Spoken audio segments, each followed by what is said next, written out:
Você já se perguntou por que o estado se chama Minas Gerais? A resposta parece ser bem óbvia. Suas montanhas eram recheadas de ouro, diamante e minério de ferro quando o estado recebeu esse nome. Somente aqui em Ouro Preto existem milhares de minas de ouro. Sim, eu disse milhares, não é exagero. E sabe onde essas minas se encontram? No quintal de muitas casas e abaixo dos nossos pés. Por baixo das ruas por onde andamos existem dezenas de túneis e galerias. Na região da Praça Tiradentes, por exemplo, existe um verdadeiro queijo suíço, repleto de canais. Tanto que é proibida a realização de grandes eventos como shows por lá devido ao risco de desmoronamento. Dessas milhares de minas que existem na cidade, apenas 7 ou 8 são abertas para visitação. Agora desativadas, já não fazem mais a exploração de ouro, algo que está proibido na cidade, e são abertas apenas para receber turistas. As visitas são todas acompanhadas de guias que te contam a história da mina, te explicam o processo da mineração e, claro, te falam sobre a triste história dos escravos que foram trazidos para cá para trabalhar nas minas.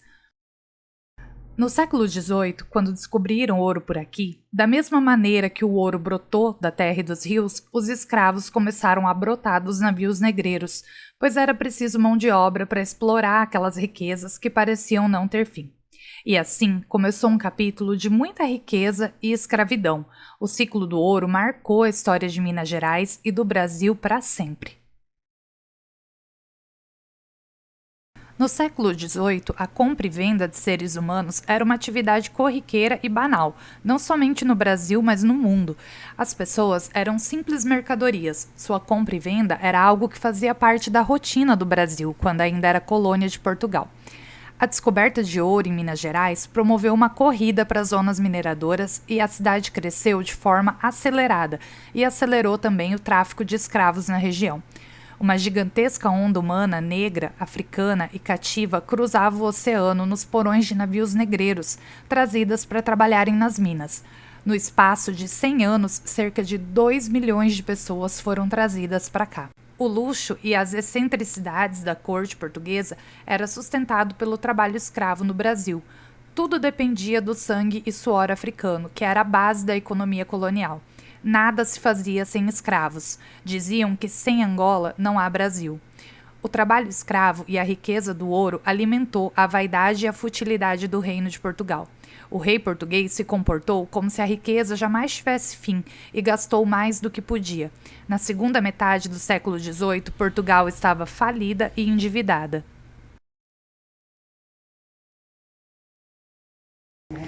E Deus é tão maravilhoso que não choveu, até saiu um solzinho. Agora a gente está indo conhecer uma mina de ouro. Das milhares de minas de ouro que existem em Ouro Preto, apenas 8 delas estão abertas para visitação. E o fato mais curioso é que a maioria delas fica no quintal das casas. Você está andando na rua e de repente se depara com a entrada para uma mina. O custo médio para visitação é de R$ 30 a R$ 40 por pessoa e todas são acompanhadas por guias. Durante o século XVIII, 800 toneladas de ouro foram enviadas a Portugal aqui dessas minas. E veja bem, isso é o que foi registrado. Não entra nessa conta o que ficou para decorar as igrejas, por exemplo, e muito menos o que circulava clandestinamente, o que foi contrabandeado. A mina do Chico Rei tem uma história impressionante, que eu vou te contar num próximo vídeo. Nesse vídeo eu vou te mostrar as minas do Palácio Velho. Eu tô aqui já devidamente paramentada. Gente, olha que coisa mais linda a entrada dessa mina. Mina do Palácio Velho. Essa mina, assim como as outras, foi explorada em meados do século XVIII e fazia parte do complexo das Minas da Encardideira. Na visita, temos acesso a pelo menos 80 metros de galerias subterrâneas que ajudam a mostrar as condições degradantes de trabalho para os escravizados e, ao mesmo tempo, as técnicas das escavações.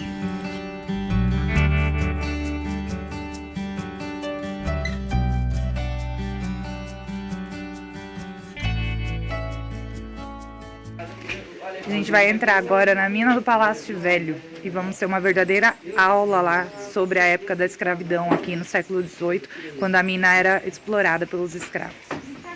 Pessoal, criado mudo, então vamos voltar ao assunto, né? Podemos dizer aqueles escravos com mais de 1,70 m que não era utilizado dentro da mina por conta do tamanho, que seria utilizado em casarões, fazendas, do lado da sua cama, do lado de você e da sua dona, certo?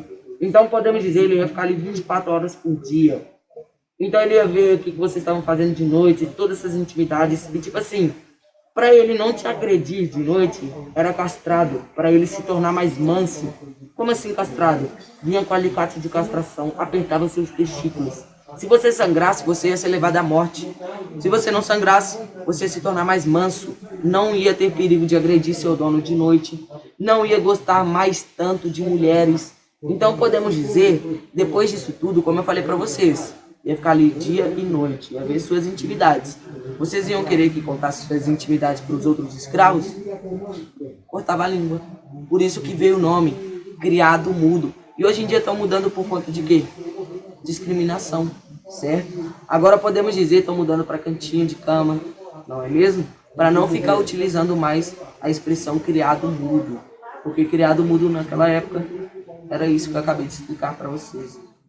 Nas áreas de mineração, homens e mulheres escravizados construíam barragens, drenavam rios, cavavam barrancos, revolviam cascalho, manuseavam bateias, carregavam suprimentos e preparavam a comida.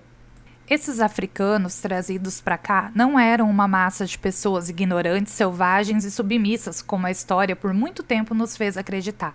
Pelo contrário, eram eles que detinham o conhecimento, não eram trazidos por acaso.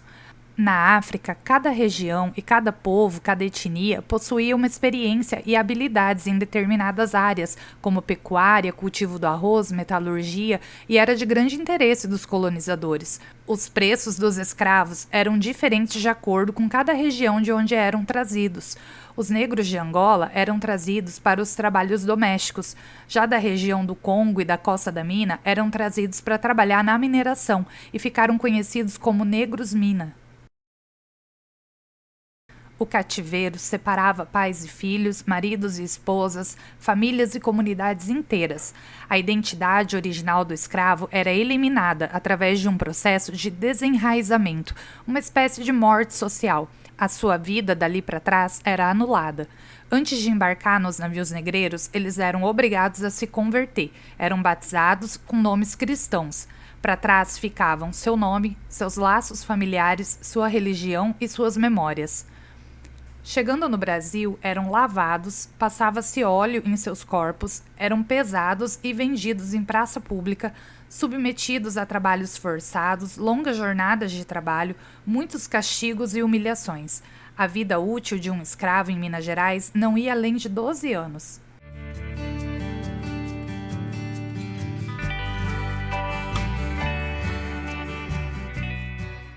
Muitas meninas com idade entre 12 e 13 anos eram trazidas para reprodução. Elas pariam um filho a cada 10, 11 meses, muitas vezes frutos de abusos. Eram as chamadas neguinhas de cria, algo revoltante de se pensar. Tinham expectativa de vida de apenas 30 anos. Era o buraquinho que eles faziam como esse, como aquele e aquele outro dali, ó. Eles faziam para eles esconderem o ouro.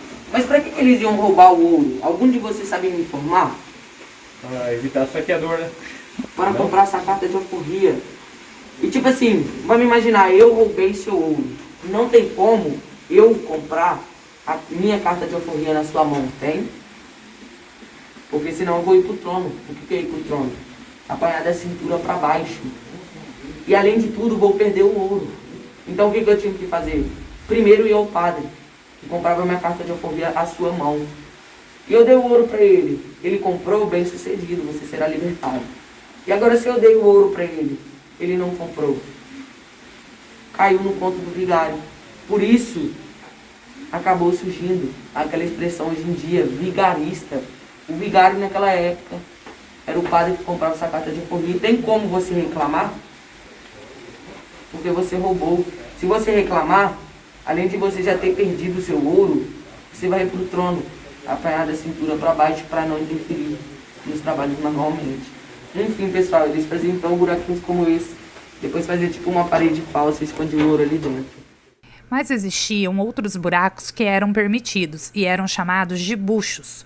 O bucho eram os buracos onde os negros deveriam ir colocando o ouro encontrado durante a escavação para ser recolhido no final do dia. O negro que cumpria sua meta e enchia o bucho na sua jornada de trabalho ganhava fubá, água e sal para complementar sua ração. Daí surgiu o ditado popular encher o bucho. Quem não cumpria a meta ganhava apenas meia tigela de alimento, e daí surgiu outra expressão usada até hoje quando queremos menosprezar algo ou alguém, dizendo ser de meia tigela.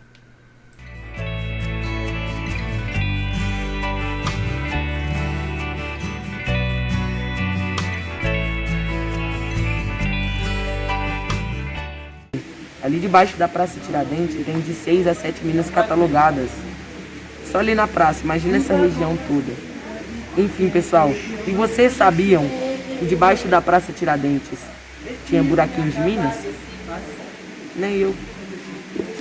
Na garimpagem, por exemplo, cada bateador, que é a pessoa que manuseia um instrumento chamado bateia para separar as pepitas de ouro da areia e do cascalho, cada bateador passava em média 12 horas por dia com o corpo encharcado e mergulhado até a cintura nos riachos de água gelada. Muitos morriam de doenças pulmonares. As condições de quem trabalhava em terra firme não eram muito melhores. Eles se enfiavam em buracos nas encostas, escavados de forma improvisada e sem ventilação ou sustentação adequada, e assim ficavam expostos a acidentes graves, como quedas e fraturas, desmoronamentos, afogamentos por tempestade e inundações repentinas.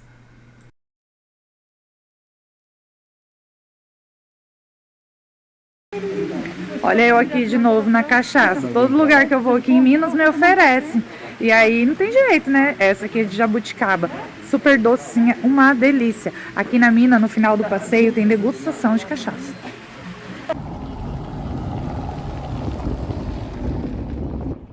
Depois de fazer o passeio na mina, nós saímos em busca de comida, e já com destino certo, o restaurante Contos de Réis, que foi escolhido por 2 motivos. Além da comida típica mineira, maravilhosa por sinal, o restaurante funciona hoje onde antigamente funcionava uma senzala. O restaurante fica a apenas 150 metros da Praça Tiradentes e tem uma vista linda logo na sua entrada.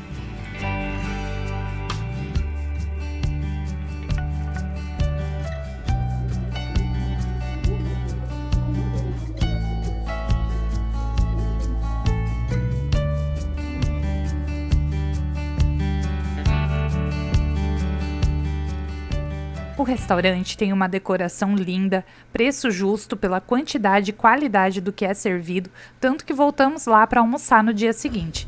Tem ótimo atendimento e na parte de cima abriga um casarão que preserva móveis do século XVIII e uma varanda que tem uma vista linda de Ouro Preto.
Mas vamos ao que interessa, as comidinhas, e vou te mostrar assim em detalhes para não passar vontade sozinha. Como eu já disse, o restaurante serve comida típica mineira, tutu de feijão, torresmo, bacon, frango com quiabo e ora pronobis, canjiquinha de porco, pastel de angu. É o tipo de comida mais pesada, com substância, a maioria feita com derivados de porco. Então, se você tem problema com suínos, alguma restrição alimentar, não é o lugar ideal para você. Se não tiver restrições, vá sem medo e aproveite para se deliciar. Nós pedimos um prato chamado feijão tropeiro, que servia 2 pessoas e saiu algo em torno de R$90 e vem com muitos acompanhamentos. Aproveite, só não se esqueça que vai subir e descer ladeira depois. Cuidado para não sair rolando de lá. No Instagram deles tem o cardápio completo com os valores. Esse senhor, que é garçom do restaurante, gentilmente se ofereceu para me mostrar a parte de cima do restaurante, onde tem um casarão lindo com móveis e objetos do século XVIII. Lembrando que a parte de baixo, onde funciona o restaurante, era a antiga senzala desse casarão.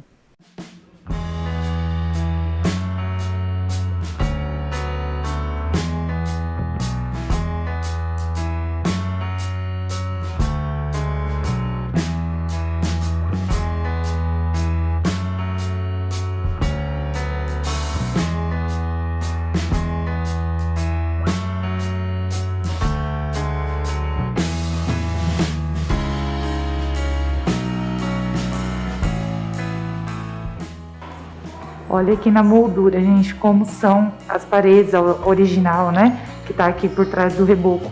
É pau a pique, né?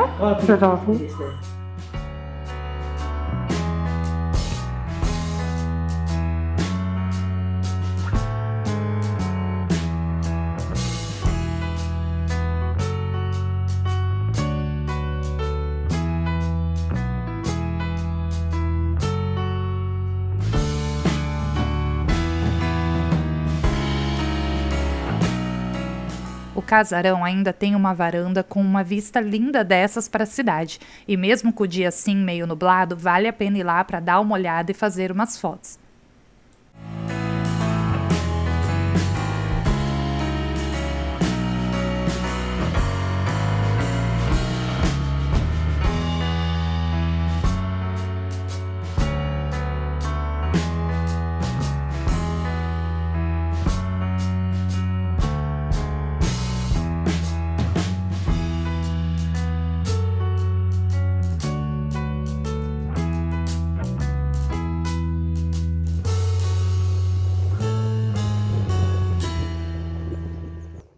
Você vai encontrar muitos chafarizes pela cidade e claro que isso tem uma explicação.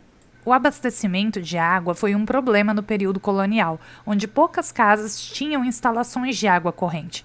Porém, em regiões de serra, como Minas, havia grande número de nascentes de olhos d'água e o meio mais comum de abastecimento era através dos chafarizes públicos, existentes em pontos chaves da cidade. Nesses locais, os africanos escravizados vinham abastecer os vasilhames que carregavam sobre a cabeça e levavam até a casa dos senhores. Um exemplo é o chafariz localizado na Praça Tiradentes, anexo à escadaria do Museu da Inconfidência. Vou terminar por aqui para o vídeo não ficar muito longo, até porque o tema abordado nele foi pesado. Falar de escravidão nunca é fácil, mas ela é parte importante da história dessa cidade e não podia ficar de fora. Se inscreve no canal, ativa o sininho porque ainda tem muita história para te contar sobre o Ouro Preto. Até o próximo vídeo.